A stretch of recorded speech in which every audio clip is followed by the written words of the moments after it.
Not only is it the last show of the tour, but it's the last show that we'll ever do. Thank you. When David Bowie said farewell at a London concert in 1973, he was actually only retiring his Ziggy Stardust character. But to the audience, it sounded like he was quitting music altogether. What happened next is clouded in legend, but as one attendee put it, everyone just took their clothes off.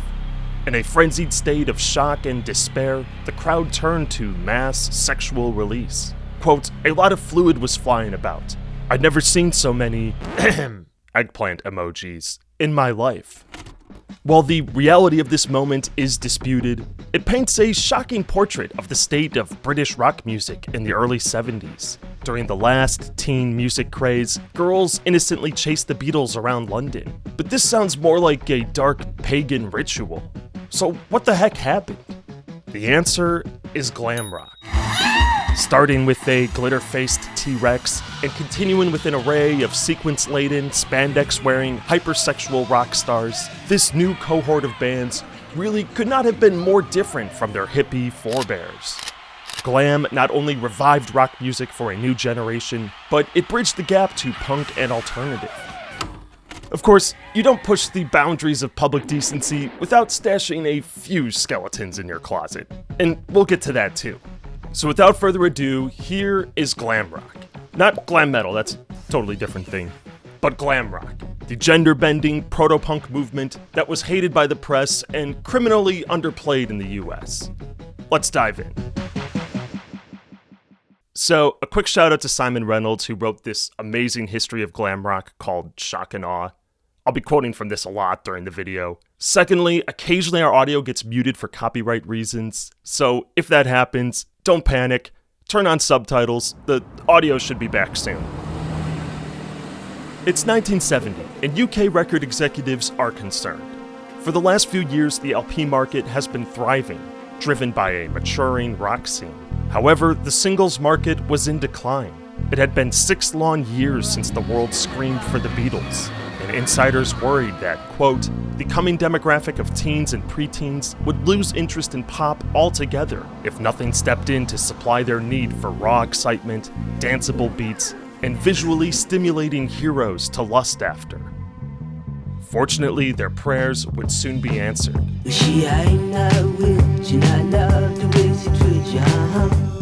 For years, T-Rex would have been an unlikely choice. The band started as an avant-garde folk duo known as Tyrannosaurus Rex. However, by 1970, Mark Bolan had something of an epiphany.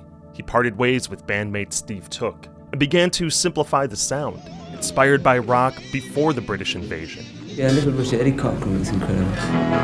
What I'm really interested in doing is getting the excitement down that was generated that I felt as a kid. As it turns out, the bluesy shuffle of Hot Love was exactly what his mostly female teenaged audience craved. In contrast to the heady albums of the prog rock scene, T-Rex gave them permission to dress up, boogie, and fantasize about their, quote, erotic but unthreatening fantasy object. Standing at just 5 feet 5 inches tall, the soft-spoken Mark Bolan had a gift for spinning legends, like the claim he'd spent his teenage years living with a wizard in Paris. He would be called a black magician, I suppose. He could levitate, go off the floor, and he really could do it. But to say Bolan tapped into a formula for success is an understatement. Within a year, T-Rex had several more hit singles. They set off a frenzy in the British press, topped reader polls, and, more importantly, inspired numerous bands to follow suit. Initially dubbed glam rock for its wild, over-the-top, and androgynous fashions, the genre soon developed a common sound and ethos. For this next section, I want to highlight these bands in 3 loose categories: the pop bands, the artsy bands, and the Americans. Let's do it. Oh, hey guys. Just trying on a new outfit I got for research.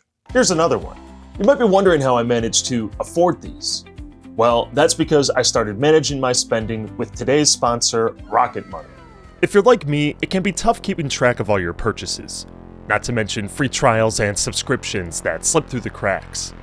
With Rocket Money, you can connect all your financial accounts with a few clicks, and immediately get a clear picture of how your money is spent. Dang, I need to go to cheaper bars. Rocket Money also shows your recurring transactions. I immediately noticed a subscription I meant to cancel, and in just a few clicks, Rocket Money did that for me. If you want to save up for a new Flying V guitar, you can create a budget with spending goals. Then receive alerts when you're nearing a limit, so you know to put down those platform boots and keep your eyes on the prize. Go to rocketmoney.com/bandsplaining to start your free premium trial. You can also scan the QR code or click the link in the description. Alright, back to the video. It's 1971, and four lads from the Black Country, a gritty industrial region of England, are beginning to rethink their sound. Slade's debut album, a psychedelic summer of love affair, had failed to gain any traction. I ain't got no heart to give away. And their new manager, Chaz Chandler, suggested the band try something simpler. He predicted there was an untapped market of working-class youth who disliked the pretensions of underground rock, yet craved something heavy and danceable. And sure enough, Slade knew exactly what to give them. I said, Mama, we're all crazy now. Their breakthrough album, Slade, by Slade, is full of teenage anthems about fast cars, parties, and romance. In a nod to their audience, lyrics and song titles were intentionally misspelled in a blue-collar, black country accent. I say you're so young, you're so young. Slade was one of several British bands that were quickly grouped in with T-Rex and the budding glam rock movement. Alongside them was The Sweet, initially a 60s teeny bop group. Lollipop Man, there's a lollipop man. The band entered a partnership with producer Phil Weinman, who hired songwriters and session musicians to record everything behind the scenes. But the group lobbied hard to record themselves, and after being given reluctant permission to do so, the resulting single was a hit.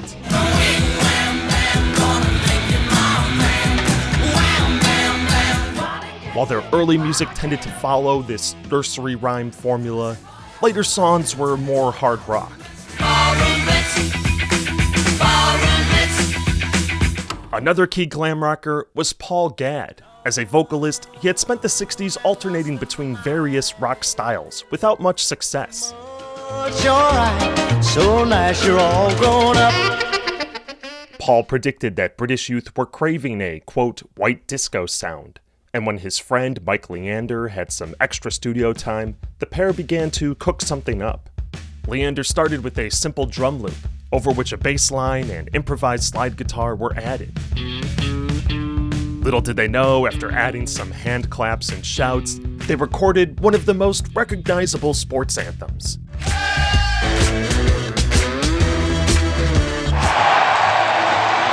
In the spirit of the times, Paul Gadd changed his name to Gary Glitter, sporting an enormous pompadour and elaborate studded outfits. And finally, the last band I want to mention in this section is Mott the Hoople. As has become a common story, Mott the Hoople began with a thoroughly 60s sound. While they had a solid reputation as a live band, their 4 studio albums had lackluster sales, and the band was considering calling it quits. However, they had an influential fan in David Bowie, who convinced them to record a track he had written.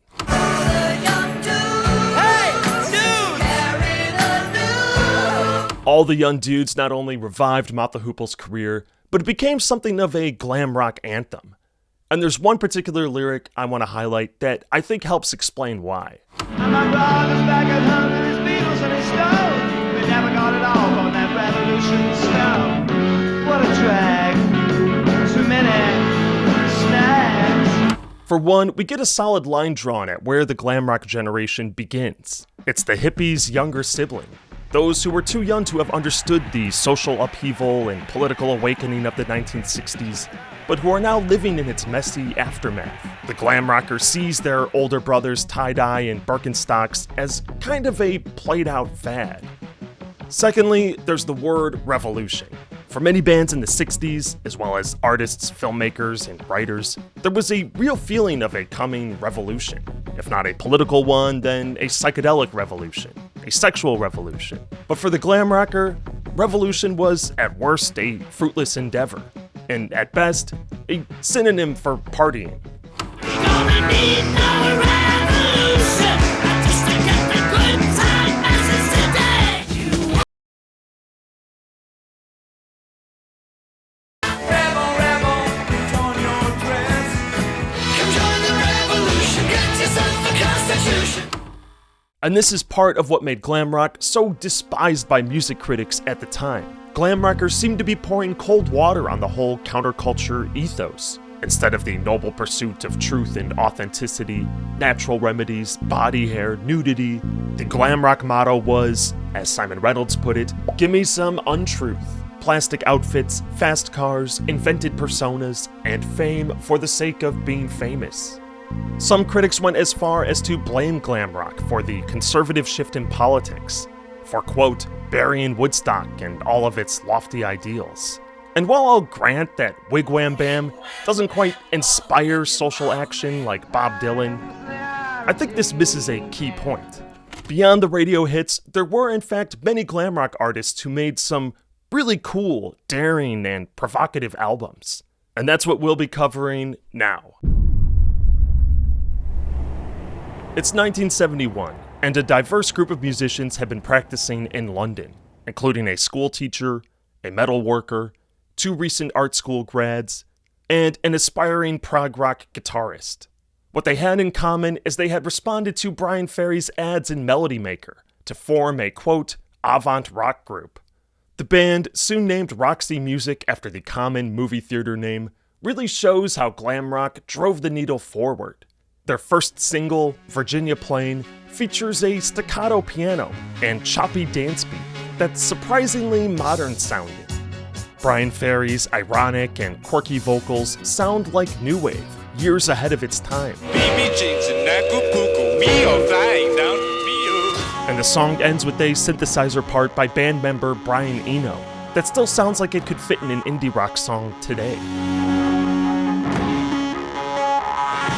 Now, sonically, Roxy Music didn't have all that much in common with Slade or T-Rex. However, what made them glam rock was, well, for one, the fashion, but more importantly, the playfulness and irreverence to rock conventions.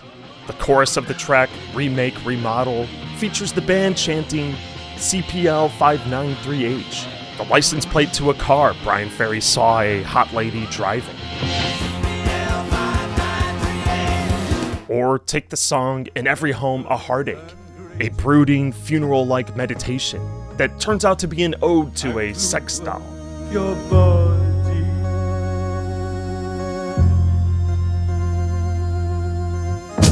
But you blew my mind. Brian Eno was fired from the band in 1973 after his popularity began surpassing that of frontman Bryan Ferry. However, his first solo album may just have, in my opinion, the greatest glam rock song of all.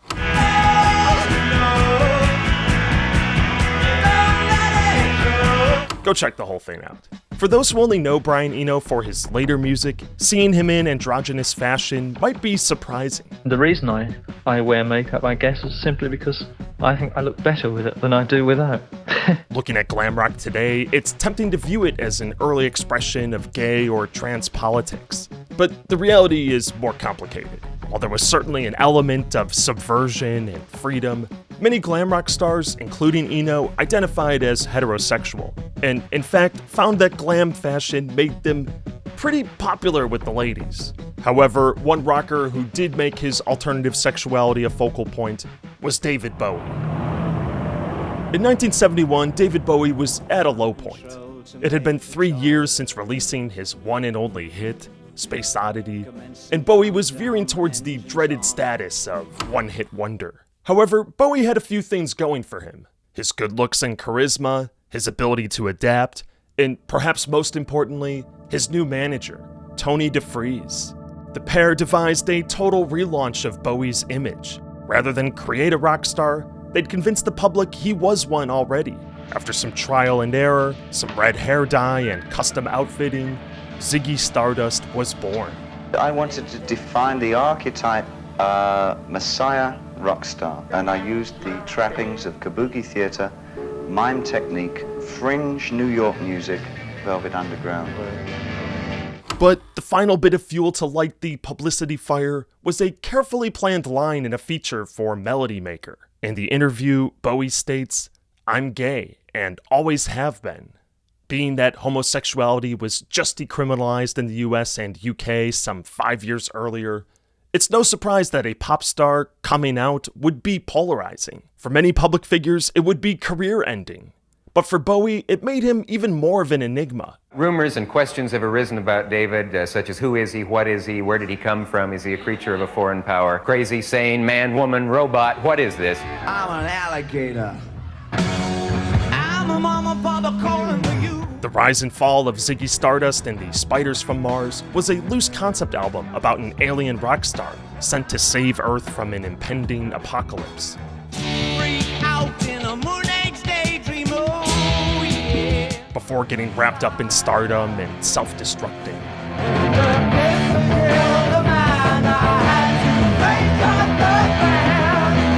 His performance of Starman on Top of the Pops has been immortalized, and it's easy to see why.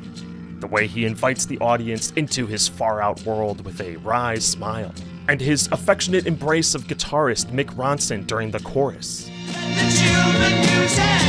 Let the children use it. Let all the children boogie. Why are you so upset? He's smashing. I kissed him. I kissed his hand. Bowie's cult-like devotion from his fans concerned many observers. The press was eager to poke holes in his carefully constructed image, starting with the fact that Bowie, who had a wife and newborn son, still seemed to enjoy the company of women. It is a sign of our times that a man with a painted face and carefully adjusted lipstick should inspire adoration from an audience of girls aged between 14 and 20. But it didn't matter. After 3 years and a few more hit records, Bowie was done with glam rock altogether.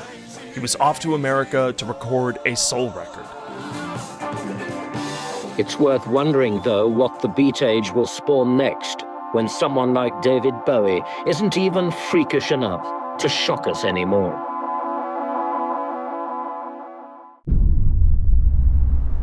It's 1968, and a young garage rock band from Phoenix, Arizona had just relocated to LA.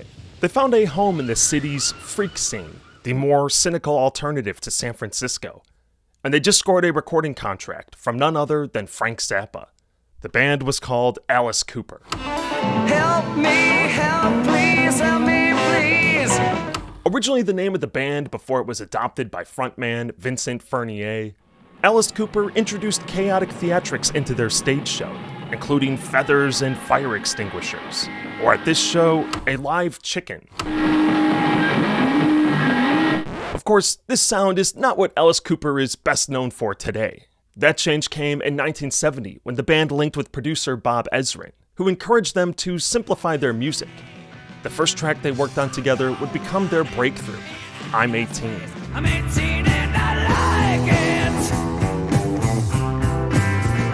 Now, you might be wondering, is this glam rock? It's a whole lot darker than Slade or Sweet or any of the Brits.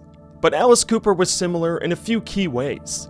The outrageous fashion, the androgyny, the ironic flexing of wealth, the dramatic stage show ending with a mock execution. The vilification in the press.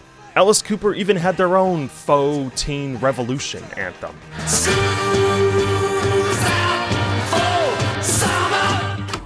Alice Cooper is one of the few glam rock bands, or solo artists, to have achieved mainstream popularity in the US. While there were other American glam rockers, they mostly only achieved success in Europe and Australia. Take Suzi Quatro, for example. Hailing from Detroit, she got her start playing bass in a garage rock band, before producer Mickey Most invited her to record in London. So make a stand for your man, honey. Try to chemical. For a genre that loved makeup and lipstick, Suzi Quatro was, ironically, one of the few female stars. but her approach was much the same. Merry Christmas and Happy New Year, and buy my records so I can buy all my new cars and houses. Her leather jacket, tomboy, leader of the gang persona appealed to teenage boys as much as it did to girls, who, as Simon Reynolds put it, weren't sure if they wanted to be her or be with her. There are reports that you haven't actually made it in America yet. What do you say to those reports? Well, I was just gonna swear, but I better not. Finding success after moving to London would be a common thread for many American glam rockers, including the band Sparks. And Lou Reed, who had a major career resurgence after teaming up with David Bowie's guitarist Mick Ronson to record the album Transformer. I said, hey babe, take a walk on the wild side. All right. But others stayed local, like the famous New York scene centered around Max's Kansas City. A few of the key musicians like Jane County and New York Dolls frontman David Johansen got their start in Andy Warhol's factory, which was no stranger to shock and androgyny. Jane County, then known as Wayne County, was a fixture in the city's drag scene. If you don't wanna fuck me, baby, fuck off. She was briefly signed to David Bowie's management company, who were set to release a concert film. Staged near the Trucks, a gay cruising spot, the concert ended with Jane pretending to defecate in a toilet, then reaching in and throwing hamburgers, fried chicken, and cheap jewelry into the audience. However, the film was shelved by her management, setting back Jane's music career considerably. The New York Dolls, likewise, had a lot of buzz when they emerged in 1971, striking comparisons to the Rolling Stones.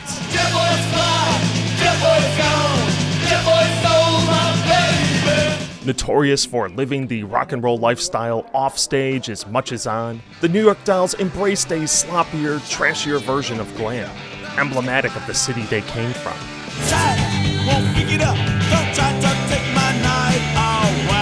However, their debut album failed to capture the energy of their legendary live shows, and only sold in modest numbers.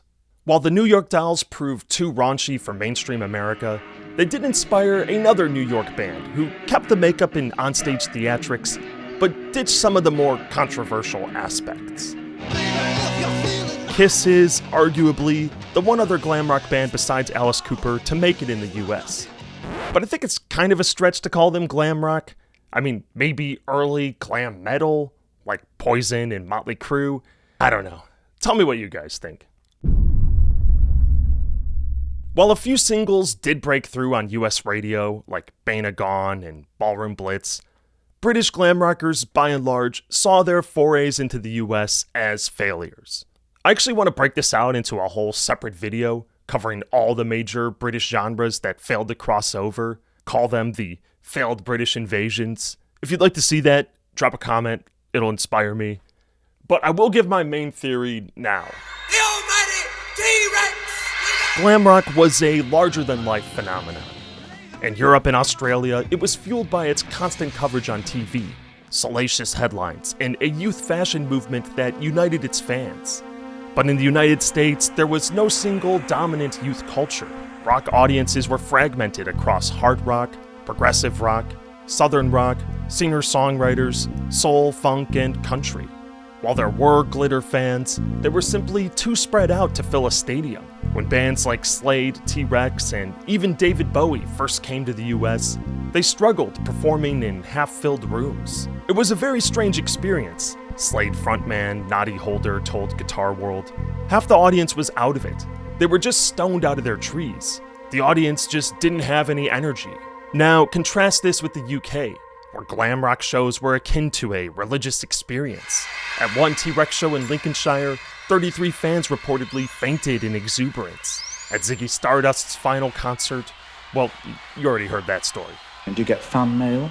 Yes, a lot. It's very sexy. I seem to draw a lot of fantasies out of people. And this is what made glam rock unlike anything seen before, and likely to be seen again.